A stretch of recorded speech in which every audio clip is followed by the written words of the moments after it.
बिस्मिल्लाहिर्रहमानिर्रहीम। तो आज हम 5 क्लास की मैथ में से पिछली एपिसोड में हमने 1.1 एक्सरसाइज की थी। हम मैथ में से थोड़ा शॉर्ट करके जो अहम एक्सरसाइज हैं जिनमें सॉल्व करते हुए बच्चों को प्रॉब्लम्स होती हैं वो बच्चों को समझाने की कोशिश करेंगे।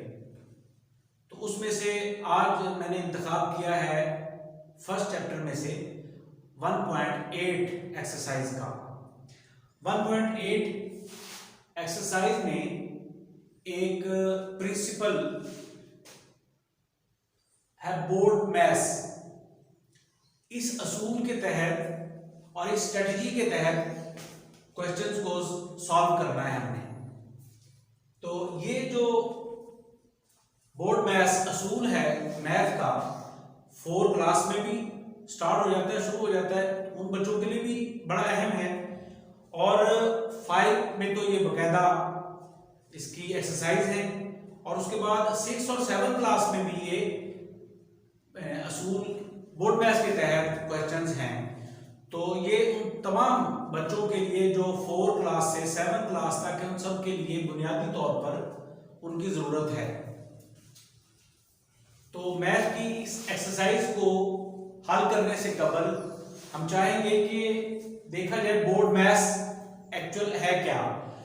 ये बोर्ड मैथ्स में बी से मुराद है ब्रैकेट्स, और ये ब्रैकेट है तो इसका मतलब है सबसे पहले ऐसे सवाल जिसमें मुख्तलिफ ऑपरेशंस का कहा गया है, एडिशन है, डिवीजन है, फिर उसके बाद मल्टीप्लिकेशन है, सब्ट्रैक्शन है, तो इसमें फिर ब्रैकेट्स हैं।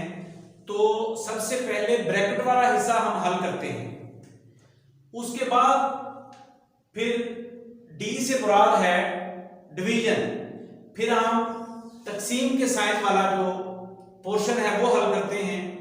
उसके बाद मल्टीप्लिकेशन यानी ज़रब जो हम देते हैं तो ज़रब वाला हिस्सा हम हल करते हैं, मल्टीप्लाई के साइन वाला।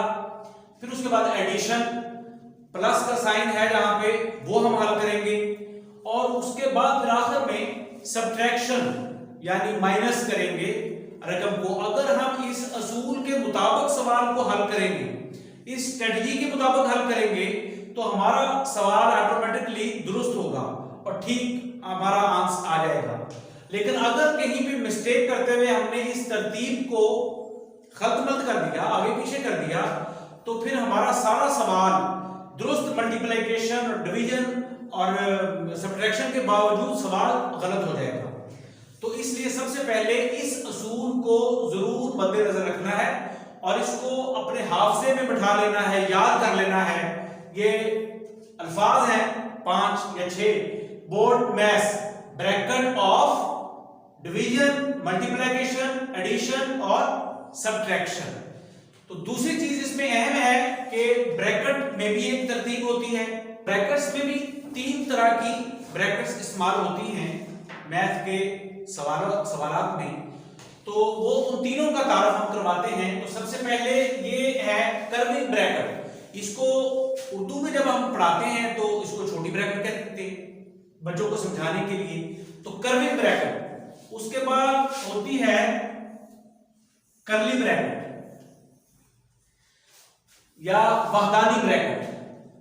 तो कर्ली ब्रैकेट के बाद है स्क्वायर ब्रैकेट। स्क्वायर ब्रैकेट या फिर बच्चों को समझाने के लिए उर्दू मीडियम में हम उसको कहते हैं बड़ी ब्रैकेट। तो इसमें ये तरतीब का भी ख्याल रखना है कि ब्रैकेट को सबसे पहले हमने सॉल्व करना है, लेकिन ब्रैकेट्स में से भी अगर एक से ज्यादा ब्रैकेट्स हैं तो फिर सबसे पहले कर्विंग ब्रैकेट और फिर उसके बाद कर्ली ब्रैकेट और फिर उसके बाद स्क्वायर ब्रैकेट। तो इस तरतीब को भी सवाल हल करते वक्त हमने मद्देनजर रखना है। तो अब हम आते हैं सवाल की तरफ। ये एक्सरसाइज 1.8 का क्वेश्चन नंबर 7 है। तो इसमें ज्यादा ऑपरेशन जो है वो यूज हुए, तो मैंने फिर इसका इंतखाब किया कि ये मुश्किल सवाल है, जरा ये बच्चों को समझा दिया जाए। तो बाकी एक्सरसाइज इंशाल्लाह आप खुद कर लेंगे। तो इसमें सबसे पहले हम देखेंगे इन ब्रैकेट्स को ऑफ करना है। तो ऑफ करने से पहले जरूरी है कि जो भी उसके अंदर ऑपरेशन दिया गया है उसको हम पहले सॉल्व करें। तो वो है 64 डिवाइडेड बाय 16। तो जब हम इसको डिवाइड करेंगे तो आंसर आएगा 16 4 जा 64। तो 4 के साथ 16 को मल्टीप्लाई करने से 64 आंसर आ जाता है।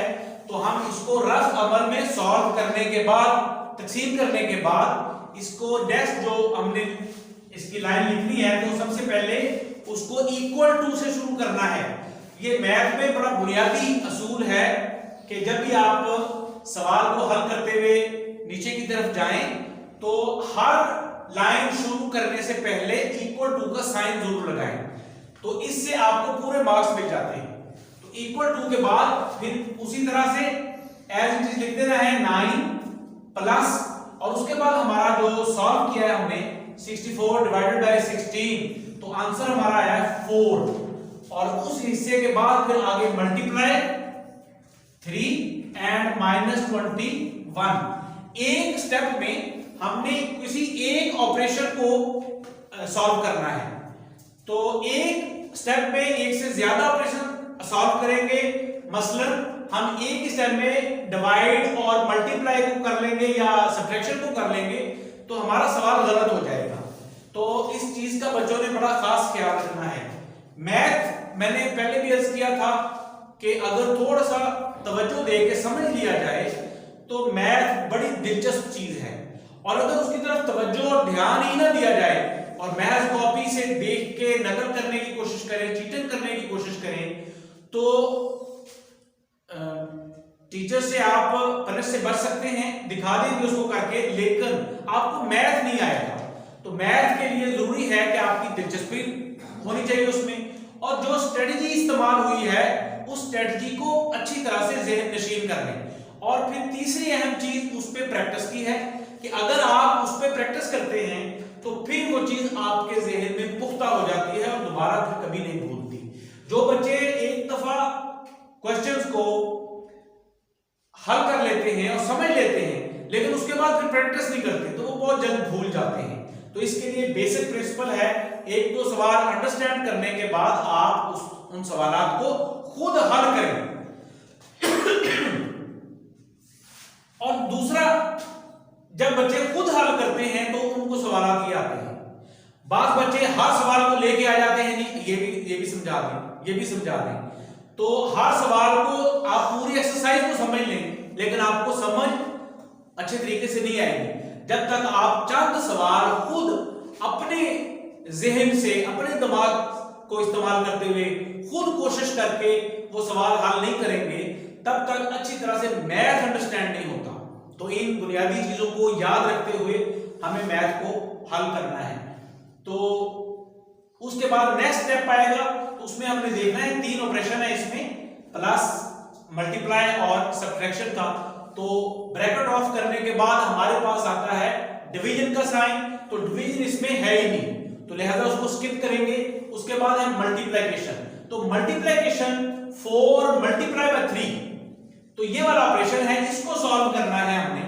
तो 4 3 जा 12, तो 12 इसका आंसर आएगा। हमने एक तरफ लाइन लगा के इसको रफ अमल में इस अमल को कर लेना है। उसके बाद नेक्स्ट स्टेप हम इंशाल्लाह करेंगे। तो 9 प्लस, अब इसका जो सॉल्व हमने किया, जो आंसर आया था वो लिखेंगे 12, और फिर उसके बाद नेक्स्ट ऑपरेशन माइनस और फिर 21। तो इसके बाद हमारा नेक्स्ट थर्ड स्टेप है, तो उसमें जाएंगे तो वहीं से शुरू करेंगे। लेकिन सवाल है कि अब कौन सा ऑपरेशन सब्ट्रैक्शन और एडिशन में से पहले करना है।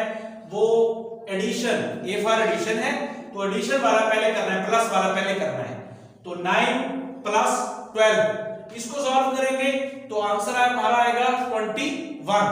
तो 21 को लिखने के बाद लास्ट हमारा है माइनस 21। अब आखिरी हमारा ऑपरेशन, ये साइन जो है माइनस का ये रह गया है, बाकी सवाल हल हुआ। तो 21 माइनस 21 में माइनस कर दिए तो नतीजा ये निकला आखिरी स्टेप में कि आंसर हमारा आया 0। तो इस तरह हमारा सवाल दुरुस्त हो गया। अब एक जो जरा निस्बतन मुश्किल सवाल था वो मैंने सॉल्व कर दिया। बाकी एक्सरसाइज को जरूरी है कि बच्चे खुद बैठ के उस एक्सरसाइज को अपनी कॉपी पे करें, और फिर भी अगर किसी सवाल में कोई प्रॉब्लम आए तो वो टेलीफोन करके आप मुझसे पूछ सकते हैं, ऑनलाइन क्वेश्चन कर सकते हैं, तो मैं इंशाल्लाह उसी पे आपको समझा दूंगा। तो सब बच्चों को जरूरी है कि वो इसके मुताबिक ये जो हमारा प्रिंसिपल है, असूल है, इसका स्ट्रेटजी है बोर्ड मैथ्स, इसके मुताबिक इस पूरी एक्सरसाइज को सॉल्व करें। इंशाल्लाह इसके बाद अगली एक्सरसाइज के साथ फिर हाजिर होंगे। अल्लाह हाफिज।